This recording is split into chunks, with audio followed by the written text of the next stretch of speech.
Hello dear students, ഈ video നമ്മൾ discuss ചെയ്യാൻ പോകുന്നത് CS405 കമ്പ്യൂട്ടർ സിസ്റ്റം ആർക്കിടെക്ചറിലെ 5th മോഡ്യൂളാണ്. ഈ 5th മോഡ്യൂളിൽ നമ്മൾ മെയിനായിട്ടും പഠിക്കാൻ പോകുന്ന പൈപ്പ് ലൈൻ ഡിസൈനാണ്.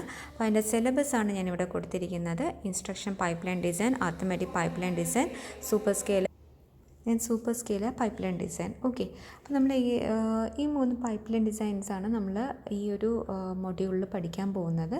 അപ്പോൾ ആദ്യം നമുക്ക് ഇൻസ്ട്രക്ഷൻ പൈപ്പ് ലൈൻ ഡിസൈനിൻ്റെ അകത്ത് ഏതൊക്കെ ടോപ്പിക്സ് വരുന്നുണ്ടെന്ന് നോക്കാം. ഇൻസ്ട്രക്ഷൻ പൈപ്പ് ലൈൻ ഡിസൈനിൻ്റെ അകത്ത് നമ്മൾ ആദ്യം നോക്കുന്നത് what is instruction pipeline. Okay, next the techniques for improving pipeline process performance. അപ്പോൾ ഇതിൻ്റെ അകത്ത് വരുന്നത് instruction execution phases, that is പൈപ്പ് ലൈൻ്റെ instruction processing. Second one is mechanism for instruction pipeline. Mechanism or the design issues for the instruction pipeline ആണ്. So അതിൻ്റെ അകത്ത് prefetch buffers, multiple functional units, internal data forwarding, then hazard avoidance. ഞാൻ third section വരുന്നത് dynamic instruction scheduling techniques ആണ്. അപ്പോൾ instruction scheduling ടെക്നിക്സിൻ്റെ അകത്ത് നമുക്ക് സ്റ്റാറ്റിക് ഷെഡ്യൂളിംഗ് ടെക്നിക്സ് ഉണ്ട്, ഡൈനമിക് ഇൻസ്ട്രക്ഷൻ ഷെഡ്യൂളിംഗ് ടെക്നിക്സ് ഉണ്ട്. നമുക്ക് മെയിനായിട്ട് പഠിക്കാനുള്ളത് ഡൈനമിക് ഇൻസ്ട്രക്ഷൻ ഷെഡ്യൂളിംഗ് ടെക്നിക്സ് ആണ്. അതിൻ്റെ അകത്ത് വരുന്ന തോമസോളോസ് അൽഗോരിതവും CDC സ്ക്വയർ ബോർഡിംഗ് സ്കീം എന്ന് പറഞ്ഞാൽ വളരെ ഇമ്പോർട്ടൻ്റ് ആണ്. ഇതിൽ നമുക്ക് എല്ലാ ക്വസ്റ്റ്യൻ പേപ്പർ എടുത്ത് നോക്കിയാലും തോമസോളോസ് അൽഗോരിതം അതിൻ്റെ അകത്ത് ചോദിക്കാറുണ്ട്. Okay, next last topic from this session is the branch handling techniques. Branch handling techniques in static prediction, dynamic prediction, branching strategies നമുക്ക് പഠിക്കാനുണ്ട്. അപ്പോൾ അതും റിപ്പീറ്റഡ് ആയിട്ട് ചോദിക്കുന്ന ഒരു ക്വസ്റ്റ്യൻ ആണ്. അപ്പോൾ ഇത്രയും കാര്യങ്ങളാണ് ഇൻസ്ട്രക്ഷൻ പൈപ്പ് ലൈൻ ഡിസൈനിൻ്റെ അകത്ത് ചോദിക്കുന്നത്. ഈ പ്രീഫെച്ച് ബഫേഴ്സും ചോദിച്ചിട്ടുണ്ട്, internal data forwarding, prefetch buffers, then internal data forwarding, then Thomas-Alva algorithm, then scoreboarding, branch handling techniques. അപ്പോൾ ഇങ്ങനെ നമ്മുടെ സിലബസിൽ ആകെ ഇൻസ്ട്രക്ഷൻ പൈപ്പ് ലൈൻ ഡിസൈൻ എന്നേ പറഞ്ഞിട്ടുള്ളൂ. ബട്ട് അതിൻ്റെ അകത്ത് വരുന്ന കണ്ടൻസ് ആണ് ഇത്രയും കാര്യങ്ങൾ, അങ്ങനെയും ചോദിക്കാറുണ്ട്. ഓക്കെ, സോ നമ്മൾ ആദ്യം പഠിക്കാൻ പോകുന്നത് ഇൻസ്ട്രക്ഷൻ എക്സിക്യൂഷൻ ഫേസസ് ആണ്. What are the different instruction execution phases or the stages ആണ് നമ്മൾ ഈ ഒരു സെക്ഷൻ്റെ അകത്ത് പഠിക്കാൻ പോകുന്നത്. Okay, so what is this phases? The phases are ideal for overlapped execution of a linear pipeline. ഒരു pipeline linear pipeline എടുത്തു കഴിഞ്ഞാൽ ഫേസസ് എന്ന് പറഞ്ഞാൽ ഓവർലാപ്ഡ് എക്സിക്യൂഷനാണ്. ഒരു പൈപ്പ് ലൈൻ എടുത്തു കഴിഞ്ഞാൽ ഓവർലാപ്ഡ് എക്സിക്യൂഷൻ മീൻസ് ഒരു ഇൻസ്ട്രക്ഷൻ്റെ ഒരു സ്റ്റേജ് നിൽക്കുമ്പോഴത്തേക്കും ഫസ്റ്റ് ഇൻസ്ട്രക്ഷൻ ഒരു സ്റ്റേജ് നിൽക്കുമ്പോഴത്തേക്കും അത് സെക്കൻഡ് സ്റ്റേജിലോട്ട് പോകുമ്പോഴത്തേക്കും സെക്കൻഡ് ഇൻസ്ട്രക്ഷൻ ഫസ്റ്റ് സ്റ്റേജിലോട്ട് പോകും. അപ്പോൾ ഓവർലാപ്പ് ചെയ്താണ് ഒരു ലീനിയർ പൈപ്പ് ലൈനിൽ എക്സിക്യൂഷൻ നോർമലി നടക്കുന്നത്. Okay, and each phase may require 1 or more clock cycles to execute depending on the instruction type and processor or memory architecture. കാരണം ഓരോ ഒരു ഫേസിൽ ചിലപ്പോൾ ഒന്നിൽ കൂടുതൽ ക്ലോക്ക് സൈക്കിൾസ് വേണം. അത് എന്തിനൊക്കെ ഡിപ്പെൻഡ് ചെയ്യുന്നു? ആ ഇൻസ്ട്രക്ഷൻ ടൈപ്പിനെയും പിന്നെ മെമ്മറി ഓർ പ്രോസസ്സർ ആർക്കിടെക്ചറിനെയും ഡിപ്പെൻഡ് ചെയ്യുന്നുണ്ട്. ഓക്കെ, അപ്പോൾ നമുക്കറിയാം ഫേസസ് എന്ന് പറഞ്ഞാൽ they are the overlapped execution of a linear pipeline ആണ്. എന്നിട്ട് ഓരോ ഫേസും may require 1 or more clock cycles to execute depending on the instruction type and the processor of the memory architecture. Okay, ഇനി നമുക്ക് പറയാം different types of stages, instruction execution stages or phases ആണ് ഞാൻ പറയാൻ പോകുന്നത്. ദർ ആർ ആക്ച്വലി 5 സ്റ്റേജസ് ആണുള്ളത്. Fetch stage നമ്മൾ F എന്ന് പറയും, fetch stage that is F, then decode stage that is D, issue stage that is I, execute stage that is E, and write back stage that is W. So fetch സ്റ്റേജിൽ എന്താണ് പറയുന്നത്? Fetch സ്റ്റേജിൽ ആ ഒരു വേർഡിന് തന്നെ ഉണ്ട്. Fetches instruction from a cache memory ideally 1 per cycle. ഒരു ക്ലോക്ക് സൈക്കിളിൽ ഒരു ഇൻസ്ട്രക്ഷൻ ഫെച്ച് ചെയ്യും. Okay, then next second one is decode stage. നമ്മൾ ഫെച്ച് ചെയ്ത ഇൻസ്ട്രക്ഷനെ എന്താ ചെയ്യുന്നത്? റിവീൽ ചെയ്യും. എന്ത് ഇൻസ്ട്രക്ഷൻ അല്ല എന്ത് ഇൻസ്ട്രക്ഷൻ ഫങ്ഷനാണ് പെർഫോം ചെയ്യുന്നത് റിവീൽ ചെയ്തിട്ട് ഏതൊക്കെ റിസോഴ്സസ് ആണ് ആവശ്യമുള്ളത്, ആ ഒരു ഇൻസ്ട്രക്ഷൻ പെർഫോം ചെയ്യാൻ വേണ്ടിയിട്ട് ഏതൊക്കെ ഫങ്ഷൻസ് പെർഫോം ചെയ്യാൻ വേണ്ടിയിട്ട് ഏതൊക്കെ റിസോഴ്സസ് ആണ് എന്ന് ഐഡൻറ്റിഫൈ ചെയ്യും. ഓക്കെ, ആ resources in may be general purpose register, buses, functional units etcetera. Then third one is the issue stage. Issue stage എന്ന് പറഞ്ഞു കഴിഞ്ഞാൽ ഈ റിസോഴ്സസ് നമ്മൾ ഡീകോഡ് സ്റ്റേജിൽ ഐഡൻറ്റിഫൈ ചെയ്ത റിസോഴ്സസിനെ റിസർവ് ചെയ്ത് വെക്കും. ഇന്ന റിസോഴ്സസാണ് ഇന്ന ഇൻസ്ട്രക്ഷനിൽ പെർഫോം ചെയ്യാനുള്ള പെർഫോം ചെയ്യാൻ വേണ്ടിയിട്ട് യൂസ് ചെയ്യുന്നത്. സോ അതിനെല്ലാം റിസർവ് ചെയ്ത് വെച്ചിട്ട് and the operands reads from the രജിസ്റ്റേഴ്സിൽ നിന്ന് ഓപ്പറാൻഡ് റീഡ് ചെയ്യും. അതാണ് ഇഷ്യൂ സ്റ്റേജിൽ നടക്കുന്നത്. ഓക്കെ, ഇന്ന രജിസ്റ്റേഴ്സിൽ നിന്നും ഓപ്പറാൻഡ്സ് റീഡ് ചെയ്യും. Next stage is execute stage. Execute സ്റ്റേജിൽ എന്താ ചെയ്യുന്നത്? നമ്മൾ ഇൻസ്ട്രക്ഷൻസ് എല്ലാം റീഡ് ചെയ്തല്ലോ, രജിസ്റ്റേഴ്സിൽ നിന്ന് റീഡ് ചെയ്തു. എന്നിട്ട് എന്ത് ചെയ്യും? ഈ പറഞ്ഞ ഇൻസ്ട്രക്ഷൻസ് എക്സിക്യൂട്ട് ചെയ്യും. Okay, these instructions R executed in one or several execute stages. ഒന്നിൽ കൂടുതൽ എക്സിക്യൂട്ട് സ്റ്റേജസിൽ ഈ ഇൻസ്ട്രക്ഷൻസൊക്കെ എക്സിക്യൂട്ട് ചെയ്യും. ഓക്കെ, നമ്മൾ ഇഷ്യൂ സ്റ്റേജിൽ നിന്ന് നമ്മൾ റിസോഴ്സസിനെ ഐഡൻറ്റിഫൈ ചെയ്യും. അതിന് ഡീകോഡ് സ്റ്റേജിൽ നമ്മൾ ആ റിസോഴ്സസിനെ ഐഡൻറ്റിഫൈ ചെയ്യും.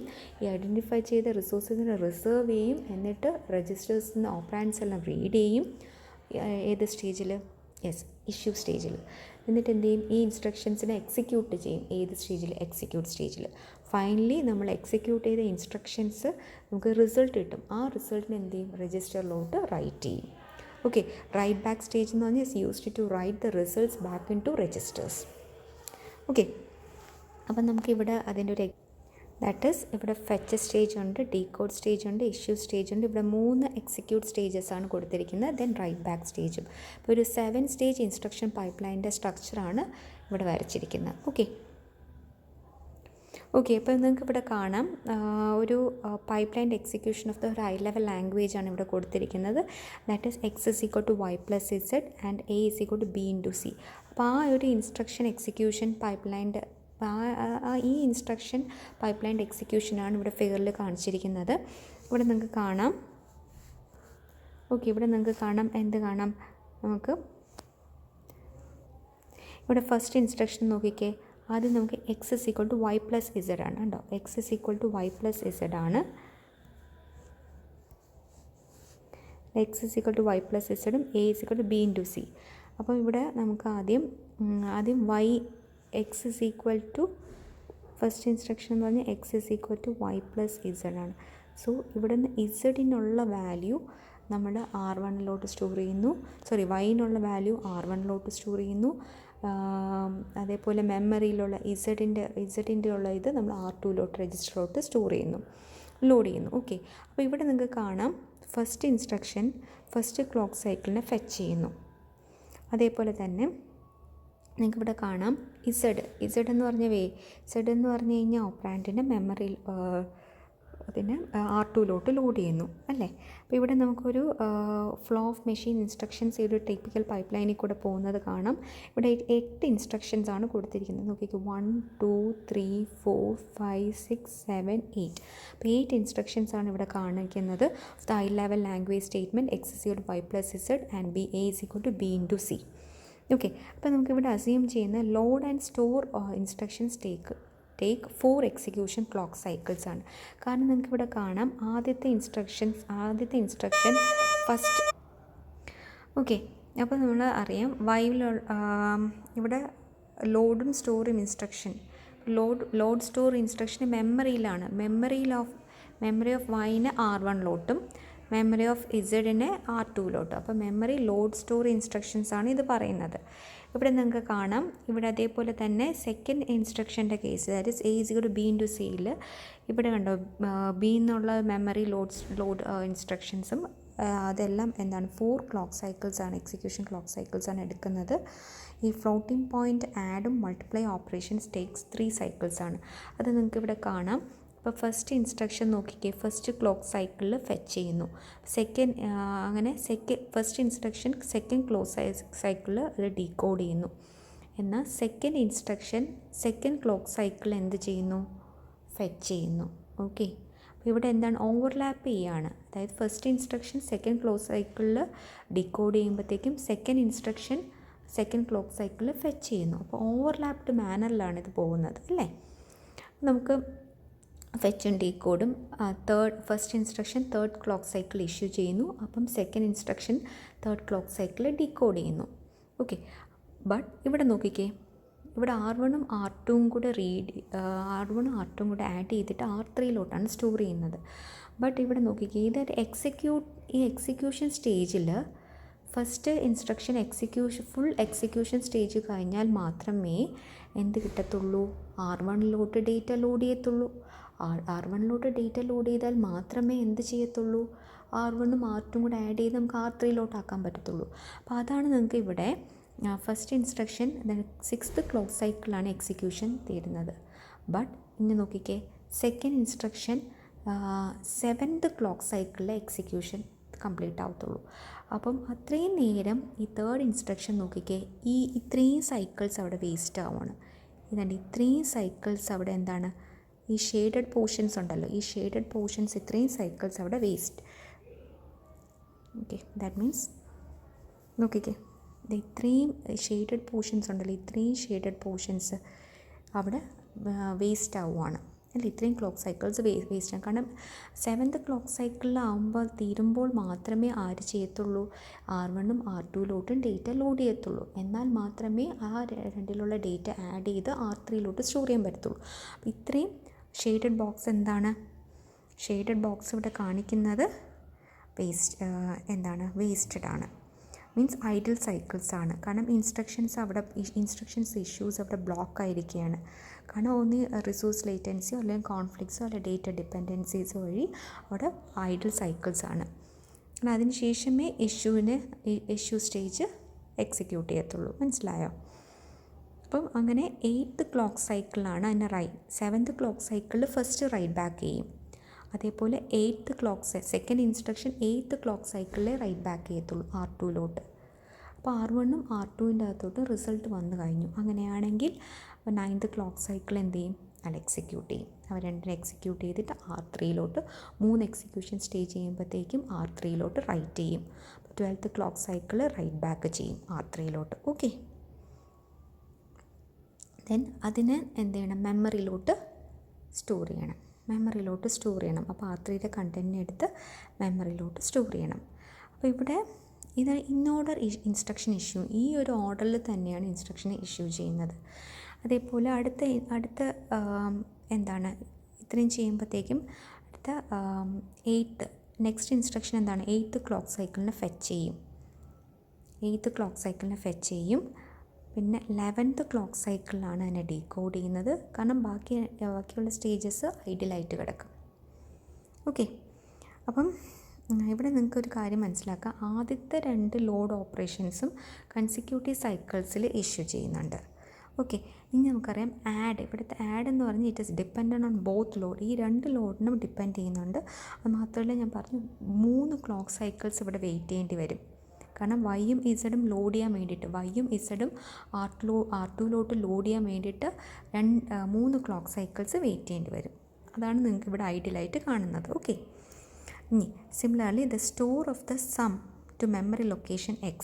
അപ്പം ഈ സമ്മിൻ്റെ, അതായത് R3 ഇത് മെമ്മറി ലൊക്കേഷനിലോട്ട് സ്റ്റോർ ചെയ്യുന്നതും അതും must wait for 3 cycles. Okay, അതുമല്ല ഇവിടുത്തെ store of the sum to എന്നുവെച്ചാൽ മെമ്മറി ലൊക്കേഷനിലോട്ട് ഈ സമ്മ് സ്റ്റോർ ചെയ്യുന്നതും മസ്റ്റ് വെയിറ്റ് 3 സൈക്കിൾസ് വേണം for the add to finish. ഈ ആഡ് ഫിനിഷ് ചെയ്യാൻ വേണ്ടിയിട്ട് 3 സൈക്കിൾസ് അവിടെ വെയിറ്റ് ചെയ്യേണ്ടി വരും. ഓക്കെ, ഇവിടെ നിങ്ങൾക്ക് ഒരു കാര്യം കൂടെ കാണാം, അതായത് കാണാവുന്നത് ഇവിടെ A = B × C. ഇവിടെ നമുക്ക് ടോട്ടൽ ക്ലോക്ക് സൈക്കിൾസ് ഇപ്പം 18 ക്ലോക്ക് സൈക്കിൾസാണ് ഇവിടെ വേണ്ടി വരുന്നത് അല്ലേ. കാരണം 18th ക്ലോക്ക് സൈക്കിൾ എത്തുമ്പോഴാണ് നമുക്ക് A = B × C വരെ ചെയ്യാൻ പറ്റുന്നത്. പക്ഷേ ഈ ടൈം എങ്ങനെയാണ് മെഷർ ചെയ്യുന്നതെന്ന് പറഞ്ഞാൽ beginning at cycle 4 execution normally start ചെയ്യുന്നത്. The time is measured beginning at cycle 4 and the first instruction, ആദ്യത്തെ ഇൻസ്ട്രക്ഷൻ എക്സിക്യൂഷൻ സ്റ്റാർട്ട് ചെയ്യുന്നത് സൈക്കിൾ 4. ഓക്കെ, എന്നിട്ട് എക്സിക്യൂഷൻ അൺടിൽ ഏത് ക്ലോക്ക് സൈക്കിൾ വരെ പോകും, 21th ക്ലോക്ക് സൈക്കിൾ വരെ പോകും. കാരണം 21th ക്ലോക്ക് സൈക്കിളാണ് ഇതിനെ റൈറ്റ് ചെയ്യുന്നത്. when the last instruction starts execution. Final instruction execute ചെയ്യുന്ന 21-ലും ഫസ്റ്റ് ഇൻസ്ട്രക്ഷൻ എക്സിക്യൂട്ട് ചെയ്യുന്നത് സൈക്കിൾ 4-ലും ആണ്. ഓക്കെ, അപ്പോൾ ഈ ഒരു timing measure eliminates undue effects of the pipeline startup or draining delays. അപ്പം നമുക്ക് ഈ ഒരു മെഷർ ഉണ്ടല്ലോ, ശരിക്കും ആക്ച്വലി 18 ക്ലോക്ക് സൈക്കിൾസ് ആണ് ടോട്ടൽ വേണ്ടി വരുന്നത്. അതിൽ 4th സൈക്കിളും 21-ഉം കൂടെ ഇൻക്ലൂഡിങ്ങും കൂടെയാണ്. ഓക്കെ, അപ്പം ഈ ഒരു ക്ലോക്ക് സൈക്കിൾ എന്ന് പറയുന്നത്, അപ്പം നമുക്ക് ഈ ഒരു നേരത്തെ നമ്മൾ പഠിച്ചത് നമ്മൾ നേരത്തെ കണ്ട് ഇൻ ഓർഡർ ഇൻസ്ട്രക്ഷൻ ഇഷ്യൂയിങ് ആണ്. അപ്പം ഞാൻ ഇതിനൊന്ന് ജസ്റ്റ് ഒന്ന് റീ ഓർഡർ ചെയ്യുമ്പോഴത്തേക്കും ഇത്ര ഡിലേയ്സൊക്കെ വരുമോ ഇല്ലേ എന്നുള്ളത് നമുക്ക് നോക്കാം. അപ്പോൾ അതിന് വേണ്ടിയിട്ടുള്ളൊരു ഫിഗറാണിത്, reordered instruction issuing. Okay, reorder instruction ഇഷ്യൂയിൻ്റെ അകത്ത് നമുക്കിവിടെ കാണാം. ഇപ്പം ഈ ഒരു ഫിഗറിൽ നിങ്ങൾക്ക് കുറച്ചും കൂടെ ഒരു ഇംപ്രൂവ്ഡ് ടൈമിംഗ് ആണ്. After the instruction issuing order is change to eliminate unnecessary delays due to dependence. ഇവിടെ നിങ്ങൾക്ക് കാണാം മെമ്മറി വൈയിൽ നിന്നും R1-ലോട്ട്. ഓക്കെ, വൈയിൽ നിന്നും R1-ലോട്ട്. നെക്സ്റ്റ് സ്റ്റെപ്പ് ഇസഡിൽ നിന്ന് R2-ലോട്ട്. അടുത്ത മെമ്മറി റെഫറൻസ് ബിയിൽ നിന്ന് R4-ലോട്ട്, സിയിൽ നിന്ന് R5-ലോട്ട്. നമ്മൾ ജസ്റ്റ് മെമ്മറി ലോഡ് സ്റ്റോർ ഇൻസ്ട്രക്ഷനാണ് ആദ്യമേ കയറി പോകുന്നത്. സോ അപ്പോൾ ഇവിടെ നിങ്ങൾക്ക് ഇവിടെ നോക്കിക്കേ, നിങ്ങൾക്ക് ഇത്രയും ഭാഗം ഇവിടെ കാരണം R1-ഉം R2-ൻ്റെ അകത്ത് റൈറ്റ് ചെയ്തതിന് ശേഷം മാത്രമേ അത് രണ്ടും കൂടെ ആഡ് ചെയ്ത് R3-ലോട്ട് കൊടുക്കാൻ പറ്റത്തുള്ളൂ. പക്ഷേ ഇവിടെ നമ്മൾ എന്താ ചെയ്തിരിക്കുന്നത്, പറഞ്ഞാൽ നോക്കിക്കേ, ഇവിടെ നമ്മൾ ചെയ്തിരിക്കുന്ന വൈനെ R1-ലോട്ടും ഇസഡിനെ R2-ലോട്ടും പിന്നെ രണ്ടാമത്തെ ഇൻസ്ട്രക്ഷനായ ബീനെ R4-ലോട്ടും സിനെ R5-ലോട്ടും ആക്കിയിട്ടാണ് എന്താണ് R1-ൻ്റെയും R2-ൻ്റെയും കൂടെ കണ്ടൻറ്റ് ആഡ് ചെയ്തിട്ട് R5-ലോട്ടും അതേപോലെ തന്നെ R4-ൻ്റെയും R5-ൻ്റെയും അതായത് ബീൻ്റെയും സിൻ്റെയും കണ്ടൻറ്റ് ആഡ് ചെയ്തിട്ട് അതിൽ R6-ലോട്ടും ആക്കുന്നത്. അപ്പോൾ ഇവിടെ മെമ്മറി ലോഡ് സ്റ്റോർ ഇൻസ്ട്രക്ഷനൊക്കെ കഴിഞ്ഞിട്ടാണ് നമ്മൾ എന്ത് ചെയ്യുന്നത്, റിസൾട്ടിനെ റൈറ്റ് ബാക്ക് ചെയ്യുന്നത്. സോ ഇവിടെ നമുക്ക് കാണാം ഫസ്റ്റ് ഇൻസ്ട്രക്ഷൻ എന്ത് ചെയ്യുന്നു, ഫസ്റ്റ് ക്ലോക്ക് സൈക്കിൾ ഫെച്ച് ചെയ്യുന്നു. അപ്പം first instruction second clock cycle decode ചെയ്യുന്നു. അപ്പം നമ്മുടെ സെക്കൻഡ് ഇൻസ്ട്രക്ഷൻ സെക്കൻഡ് ക്ലോക്ക് സൈക്കിളിനെ ഫെച്ച് ചെയ്യുന്നു. സോ ഇവിടെ ഇങ്ങനൊരു ഡിലേ വരത്തില്ല, കാരണം നമ്മളിവിടെ റിസൾട്ട് റൈറ്റ് ബാക്ക് ചെയ്യുന്നുണ്ട്. ഇപ്പോൾ 7th ക്ലോക്ക് സൈക്കിളിൽ തന്നെ നമ്മൾ എന്ത് ചെയ്യുന്നുണ്ട്, ഇവിടെ നമുക്ക് കാണാൻ പറ്റും 7th ക്ലോക്ക് സൈക്കിളിൽ തന്നെ റിസൾട്ട് R1-ലോട്ട് റൈറ്റ് ചെയ്യുന്നു. ഇവിടെ സെക്കൻഡ് ഇൻസ്ട്രക്ഷൻ 8th ക്ലോക്ക് സൈക്കിളിൽ തന്നെ R2-ലോട്ട് റൈറ്റ് ചെയ്യുന്നു. ഇവിടെ 9th ക്ലോക്ക് സൈക്കിളിൽ തന്നെ R4-ലോട്ട് ബീൻ്റെ കണ്ടൻറ്റ് R4-ലോട്ട് റൈറ്റ് ചെയ്യുന്നുണ്ട്. ഇവിടെ 10th ക്ലോക്ക് സൈക്കിളിൽ സിൻ്റെ കണ്ടൻറ്റ് R5-ലോട്ടും റൈറ്റ് ചെയ്യുന്നുണ്ട്. ഓക്കെ, ഇനി പിന്നീട് വരുന്നത് R1-ൻ്റെയും R2-ൻ്റെയും കണ്ടൻറ്റ് നമ്മൾ എവിടെയാണ്, R1-ൻ്റെയും R2-ൻ്റെയും കണ്ടൻറ്റ് 8th ക്ലോക്ക് സൈക്കിൾ നമുക്ക് ഇവിടെ നിന്ന് കിട്ടുന്നുണ്ട്. സോ നമ്മുടെ ഈ 7th ക്ലോക്ക് സൈക്കിളിൽ ഇവിടെ നോക്കിക്കുക, R2-ൻ്റെ അവിടെ എക്സിക്യൂട്ട് ചെയ്യുന്നതേ ഉള്ളൂ. അതുകൊണ്ട് അവിടെ ഒരു ചെറിയൊരു ഡിലേ വരും. അതാണ് ഈ ഒരു ക്ലോക്ക് സൈക്കിളിൽ കാണിക്കുന്നത്. ഇനി അപ്പം നോക്കിക്കേ, R2-ൻ്റെത് 8th ക്ലോക്ക് സൈക്കിളിൽ R2-ൻ്റെ കണ്ടൻറ്റ് കിട്ടും. അപ്പോൾ നമുക്ക് ഇഷ്യൂ ചെയ്ത് കഴിഞ്ഞാൽ അടുത്ത എക്സിക്യൂട്ട് സ്റ്റേജാണ്. അതാണ് എക്സിക്യൂട്ട് ചെയ്ത് റൈറ്റ് ബാക്ക് ചെയ്യും. ഇനി അതേപോലെ തന്നെ ഇവിടെ R4-ഉം R5-ഉം നമുക്കിവിടെ നോക്കിക്കേ റൈറ്റ് ബാക്ക് ചെയ്യും. ഇവിടെ റൈറ്റ് ബാക്ക് ചെയ്യുന്ന നോക്കിക്കേ, ഇവിടെ R4 റൈറ്റ് ബാക്ക് ചെയ്യുന്നത് 9th ക്ലോക്ക് സൈക്കിളാണ്. അപ്പോൾ അവിടെ കുറച്ച് ഇങ്ങനത്തെ ഒരു ഡിലേ വരും. ഇങ്ങനത്തെ ഡിലേ വന്നതിന് ശേഷം പിന്നെ അടുത്ത 10th ക്ലോക്ക് സൈക്കിളോട്ട് റെസ്യൂം ചെയ്ത് നമുക്ക് 14th ക്ലോക്ക് സൈക്കിളാകുമ്പോൾ റൈറ്റ് ബാക്ക് ചെയ്യും. ഇവിടെ ടോട്ടൽ എത്ര ടൈം കൊണ്ടാണ് ഇവിടെ കംപ്ലീറ്റ് ആവുന്നത്? ടോട്ടൽ ഇവിടെ time required is only 11 clock cycles. അവിടെ 18 ക്ലോക്ക് സൈക്കിൾസ് ആണെങ്കിൽ ഇവിടെ 11 ക്ലോക്ക് സൈക്കിൾസ് കൊണ്ട് കംപ്ലീറ്റ് ആവും. കാരണം നോക്കിക്കേ, 11th ക്ലോക്ക് സൈക്കിൾ ആകുമ്പോഴത്തേക്കും നമ്മുടെ ഇവിടെ എക്സിക്യൂഷൻ ഇതെല്ലാം റൈറ്റ് ബാക്ക് ചെയ്യും. ഓക്കെ അല്ലേ? കാരണം നമുക്കിവിടെ അറിയാം, ഐഡിയ എന്ന് പറഞ്ഞാൽ നമുക്ക് issue all the 4 load operation. ആദ്യത്തെ 4 ലോഡ് ഓപ്പറേഷൻ ഉണ്ടല്ലോ, ഈ 4 ലോഡ് ഓപ്പറേഷൻസും ആദ്യത്തെ 4 load operation in the beginning എന്നുവെച്ചാൽ 4 ലോഡ് ഓപ്പറേഷൻ ആദ്യമേ തന്നെ ഇഷ്യൂ ചെയ്യുക. എന്നിട്ട് ബോത്ത് ആഡും മൾട്ടിപ്ലൈ, ഇനി വരുന്ന ഈ 2 ഇൻസ്ട്രക്ഷൻ ഉണ്ടല്ലോ, അതായത് ഇത് രണ്ടും ആഡും മൾട്ടിപ്ലൈയും, both add and multiply instructions are blocked. Fewer cycles മാത്രമേ അത് ബ്ലോക്ക് ചെയ്യുന്നുള്ളൂ. 5 ഡേറ്റേനെ നേരത്തെ നമ്മൾ പ്രീഫെച്ച് ചെയ്ത് വെച്ചിട്ടുള്ളത് കൊണ്ട് നമുക്ക് അധികം അതിനെ ക്ലോക്ക് സൈക്കിൾസിനെ ബ്ലോക്ക് ചെയ്യേണ്ടി വരത്തില്ല. ഓക്കെ, അങ്ങനെ ഈ ഒരു reordering should not change the end result. ഈ ഒരു റീ ഓർഡർ ചെയ്താൽ നമുക്ക് ഫൈനൽ റിസൾട്ട് കറക്റ്റായിട്ട് തന്നെ കിട്ടും. അപ്പോൾ ആക്ച്വലി ദ ടൈം, നമ്മുടെ total time is reduce from 18 clock cycles to 11 clock cycles വരെയാണ്. Okay, measured from cycle 4 to cycle 14. കാരണം സൈക്കിൾ 4ലാണ് നമ്മൾ എക്സിക്യൂഷൻ സ്റ്റാർട്ട് ചെയ്തത്. അതേപോലെ സൈക്കിൾ 14 ആകുമ്പോഴത്തേക്കും നമ്മുടെ സൈക്കിൾ കംപ്ലീറ്റ് ആവും. ഓക്കെ, അപ്പം അതാണ് ഇവിടെ 14 റെഡ്യൂസ്ഡ് ടു 11 സൈക്കിൾസ് ആക്കി മാറുന്നത്. ഓക്കെ, കാരണം 11 സൈക്കിൾ 14th സൈക്കിൾ ആകുമ്പോഴത്തേക്കും എക്സിക്യൂഷൻ കംപ്ലീറ്റ് റൈറ്റ് ബാക്ക് ചെയ്യും. ഓക്കെ, ജസ്റ്റ് മനസ്സിലാക്കുക. ആദ്യത്തത് ഇൻഓർഡർ ഇൻസ്ട്രക്ഷൻ ഇഷ്യൂയിങ്, ഇങ്ങനെ തന്നെ ഇൻഓർഡർ ഇൻസ്ട്രക്ഷൻ ഇഷ്യൂയിങ് ആണ്. ഇവിടെ നമ്മൾ ഒന്ന് റീ ഓർഡർ ചെയ്യുന്നു. ആദ്യത്തെ 4 ലോഡ് ഓപ്പറേഷൻ ആദ്യമേ തന്നെ ഇഷ്യൂ ചെയ്യുന്നു. അപ്പോൾ നമുക്ക് ബ്ലോക്കിംഗ് സൈക്കിൾസ് കുറച്ച് കുറയ്ക്കാൻ പറ്റും. അങ്ങനെയാണ് ഈ 18th ക്ലോക്ക് സൈക്കിളിൽ നിന്നും 11 ക്ലോക്ക് സൈക്കിൾസ് ആയിട്ട് മാറിയത്. ഓക്കെ, ഇതാണ് ഫസ്റ്റ് ഇൻസ്ട്രക്ഷൻ പൈപ്പ് ലൈനിലെ ഫസ്റ്റ് പോർഷനായ ഇൻസ്ട്രക്ഷൻ എക്സിക്യൂഷൻ ഫേസസ്, അല്ലെങ്കിൽ പൈപ്പ് ലൈൻ്റെ ഇൻസ്ട്രക്ഷൻ പ്രോസസ്സിങ്. ഓക്കെ, അപ്പോൾ ഇത് നമ്മൾ കംപ്ലീറ്റ് ചെയ്തിട്ടുണ്ട്. നമ്മൾ ഇനി നെക്സ്റ്റ് വീഡിയോയിൽ ഡിസ്കസ് ചെയ്യാൻ പോകുന്ന mechanisms for instruction pipeline. Okay, thank U.